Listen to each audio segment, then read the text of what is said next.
Hey there everyone, this is LifeRake. Welcome back to my playthrough of Etrian Odyssey 3, and in this part we're taking on the Gatekeeper! Yay! And let's get to the plot, and then I'm going to start telling you more about the Gatekeeper. As you enter the room, you see a gigantic construct covered in steel looking about the area. And it must be the colossal Gatekeeper dispatched to prevent an incursion by the Deep Ones. What you do not see in the room, however, is any sign of Koshiro. And to make matters worse, the colossal construct catches sight of you, making a dire sound. It seems its eyes gleam and it rumbles slowly into motion, coming unmistakably for you. Like it or not, the Gatekeeper has perceived you as a threat, and combat is now unavoidable. Fight begins. Meet the Gatekeeper. This is probably the first boss most people start having problems with. I don't think I'll have too many problems with it. The only problem I can foresee is that Laris might still be too weak in order to take his strongest attack. And she's probably going to die to it unless I use Indomitable, which is what I'm going to do. And I'm going to have a few tips for you just for the first turn. The first turn he's going to set up a charge. During this first turn is probably the best opening in a video game I've ever seen on wailing on a boss. And this is just one of my favorite tactics. There's many variations of this depending on what type of team you're using. But essentially, if you can pull out a huge attack in one turn with the help of limit skills, you can pretty much wipe away about a good 2/3 of his HP in the first turn.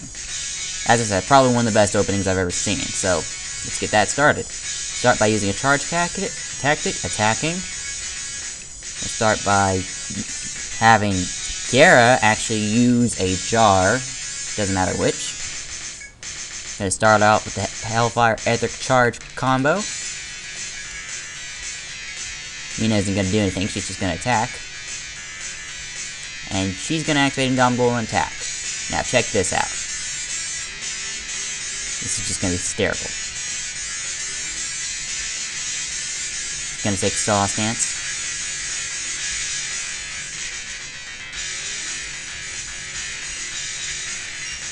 Yeah, that just happened. 3 sets of 1400. Sometimes it'll do an extra 1400. Sometimes Hellfire hits 4 times, and that's what I'm talking about when it does 2/3 of his HP.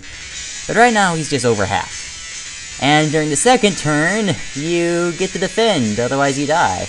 No, I'm not kidding. Defend, or you will die. There is no math to this. Everyone except Lara, because she's gonna die anyway. So she can go ahead and get the Berserker Vow out. And this is gonna hurt. Essentially, the only reason Lara doesn't die is because of her thing. And now everyone's super weak. However, he does not attack this next turn, which is amazingly awesome of him. So once again, he leaves himself a little bit open. Start this out with using a party heal. Getting a charge out. Why not? Attack. Lara, you use charge. A little side note about charge that I haven't mentioned yet. I'm going to stop yelling. A special mention about charge that I haven't mentioned yet is that it will not work with Cloudbuster because of how Cloudbuster works. Otherwise, I'd have to defend on the next turn, and that's not really a viable strategy. The thing about Cloudbuster is that because it launches first, the attack boost would apply the turn it launched, not the turn it lands. So it's useless to use charge for Cloudbuster. However, charge is perfectly viable for the barrages, and it's perfectly viable for her normal attack. I had to get that out now, because there might be confusion about that. Now, when he splits up, he's going to split into the Keeper Head and the Keeper Body. The Keeper Body is neutral to all the elements, but has resistance to all the physical attacks, and the Head is neutral to all physical attacks, but is resistant to the elements. Note I said he's not weak, he's just more vulnerable to it, because he's normally affected by the statuses, but resists the other statuses that I've already mentioned. So let's get this on, start using proper sense, and the barrages, the beautiful thing about them is that they will hit both of these things equally, and that's why I'm charging before I'm hitting. So let's just set out with the fire barrage because that's my strongest. Keeper Body has Lion Splice and Iron Claw. Lion Splice will hit a line, and Iron Claw will hit one person extremely hard. That's a lot of damage. I like that. So that's worth noting. Also, the Keeper's Head and the Keeper's Body is the combined HP. Okay, combined, the Keeper Body has half the HP, and the Keeper Head has half the HP. when they combine, they can become the big bad guy, okay? Even though they have their own health bar, it should be noted that if you just wail on the head and never touch the Gatekeeper in the first place, and you got the Keeper head to half health, when the Keeper pulls himself together, he'll be 3/4, so it's really just the sum of these two parts. Also, if you kill one of these parts before the other one will explode and likely kill your team unless you have someone defensive enough to take it. That is extremely special mention, and I have to say it. So, just set up another charge, attack, and set up another charge. Not too hard to understand. Yes! 3 hits. So beautiful. Ow. That actually hurt a lot. Okay, you, bodyguard. Kiera, you heal Amina. Sarah, you use bolt on the body. Gotta make sure they're all going down. And you use Fire Rage. This is just a beautiful strategy. I actually didn't really realize I could do this. That's a lot of damage. Jeez. Mina, you're a beast. I love you, but you kind of need to lower it down, otherwise the head will actually die. Actually, I want that to happen. Alright, we'll just keep this strategy going. Just keep spamming after charge and regular charge, and this should go relatively well. Oh, now the charge tactic's worn off, and he focuses! That's great. Can I kill him now? That'd be great. Oh, wait, Kiera, you need to use a jar. That's right. Jar. Otherwise, I'm never gonna use this. You need to use Bolt Star, you need to attack, and you need to use Fire Rage. Again, why not? Do you still have any? No, she's lost her Berserker Vow. That's one reason she was doing good damage before. And he should die. Well, especially if Mina is going to be a boss. And he's gone! Yay! Crushing Arm and lots of EXP. Now the Gatekeeper has a grand total of 6 items, and that's a lot of items, I know. And having to respawn them every 2 weeks just to get one of each item is harsh. Actually, you can get 2 items at once if you defeat both the head and the body at the same time, but, you know. Essentially, the Gatekeeper himself in the big stance has his own thing, that's this Crushing Arm, and if you have him arm-binded, he gives you a special item. Use all your might to stop a seemingly inexhaustible construct. Looking around, Koshiro is nowhere to be seen, you must have fled after using it as a decoy. Wonderful.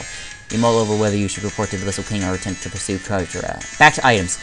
If you armbind the big thing and then kill him, he'll give you a special item. Or if you use Formal to Hide. Formal to Hide is a nice thing to use on this guy. And, okay, so that's how you get the items when he's big, and if he's split, he'll give you different items depending on which one you kill last. Or if you kill them both in the same turn last. That will give you, the head will give you its own item, and if he's headbound, he will give you his better item, and if the body is leg-bound, he'll give you his better item, and if you just kill him normally, he gives you his regular item. That's 6 items from the Gatekeeper. It's a lot, I know, but it has, if you're going for 100% completion, which I have decided I am not, I'm going for about 90%-ish completion, and I'll be happy with that. And if I can start leaning towards 100% towards the end, I'll start leaning towards it, but for now, we'll plan 90% and say that's good. Getting those 6 items is going to be the hard part. Oh, this is a 3x3 room, not a 2x...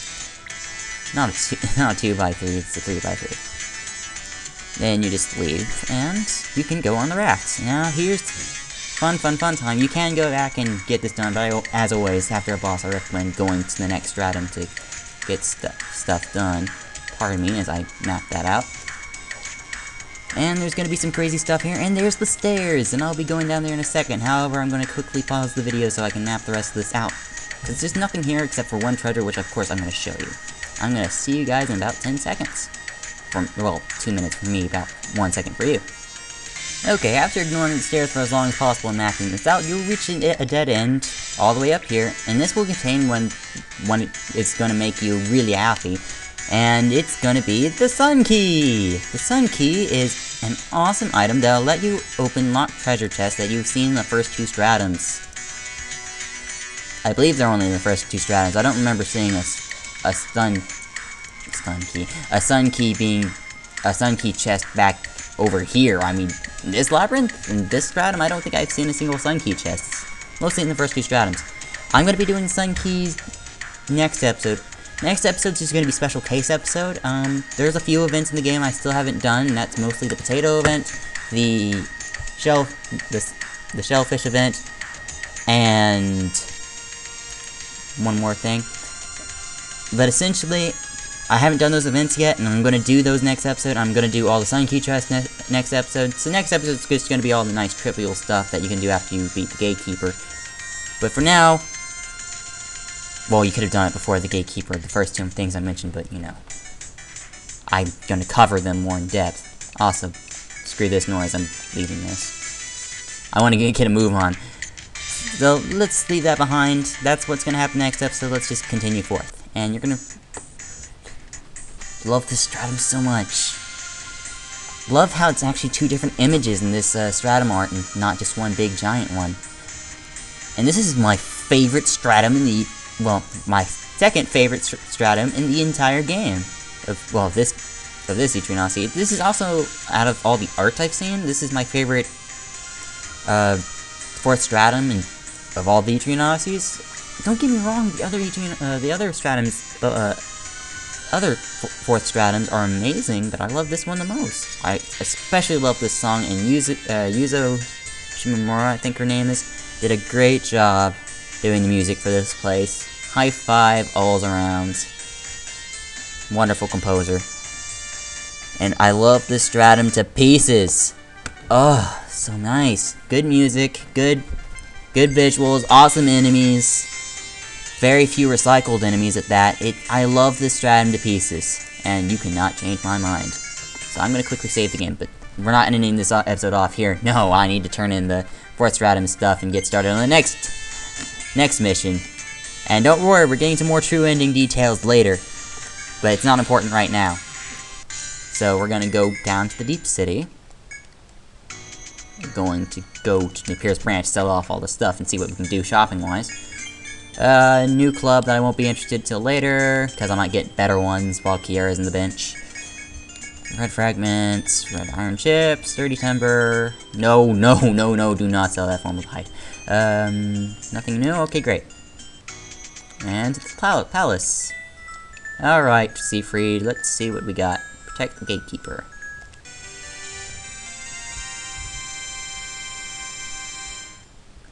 So the invader lured you to a trap, forcing yourselves to fell the Gatekeeper. I see little reason to dwell on this mistake. What we must do now is determine how best to proceed. Beyond the Gatekeeper posting is the path leading to the Abyssal Shrine. Now the nest of the Deep Ones. Any ordinary human who strays in that place will immediately fall prey to those fiends. What does a man expect to do if he ventures forth? I admit I am somewhat troubled, but I must thank you for your attempts, failed or not, and keep up the effort. 7 grand. And 8,500 EXP, which is a lot, and very nice, because the only one who didn't level is Mina. But that's fine too. I believe Mina leveled up during the Gatekeeper fight. Essentially, you get a lot of EXP for doing this. Hold, for I have another reward for you. It will help you considerably in your future investigations. I shall dispatch 12 soldiers, similar to the design of Olympia, known as the Egg Droids. Those of you wondering, yes, I will be using the Egg Droid class, and you'll see how I'm doing it in a little bit. But first, we're going to continue watching Siegfried say stuff. They are powerful mechanical soldiers created by the supreme intellect of the Yggdrasil. Whether they ease your burden depends on you. Try not to fail us next time, okay? Or him, as he says. And you obtain the Egg Droid plan. You may now register Egg Droids as new members of the Explorers Guild. Later. Once you've recruited a mechanical ally and prepare yourself, I'll need your help once more. I have a task for you inside the deep undersea shrine and deep ones dwell, but first, rest. New mission. This new mission has absolutely nothing to do whether or not you're going to get the true ending, and it doesn't matter whether you completed the Gatekeeper quest for this place or for Armor Road. You're going to need to take the next mission they give you. So don't worry about the true ending stuff. We'll worry about the true ending stuff soon, but not right now. So decipher the shrine's mysteries. The facility used by the Abyssal King to communicate with the Yggdrasil is somewhere in the Abyssal Shrine. Find that place and hear the voice of the Yggdrasil. Awesome. So you accept my mission and allow me to provide further clarification. I've mentioned that the Undersea Shrine, where the Deep One's nest, has been trespassed. but that does not necessarily mean open war with the deep ones. This mission comes with a lesson. What one sees before one is not always the truth. Remember that. Olympia shall explain further at the entrance of the Abyssal Shrine. Now, I will be doing both stories, don't worry. You're gonna hear all about the Armroad side when I do the New Game Plus later in the game, and you're gonna see the end of this branch whenever I finish the game, but I am actually doing the true ending. Which sounds masochistic, but I'm gonna do it. My brother's able to do it, I can do it. So, I'm gonna be doing that. But anyways, that's enough game for one night, and I'm sure you guys agree. So, morning, evening, what have you. Hey guys, this has been LifeRake. Next time we're gonna do Sun Key stuff and optional event stuff. And after that, we're gonna continue the new Stratum. See you guys then. Bye.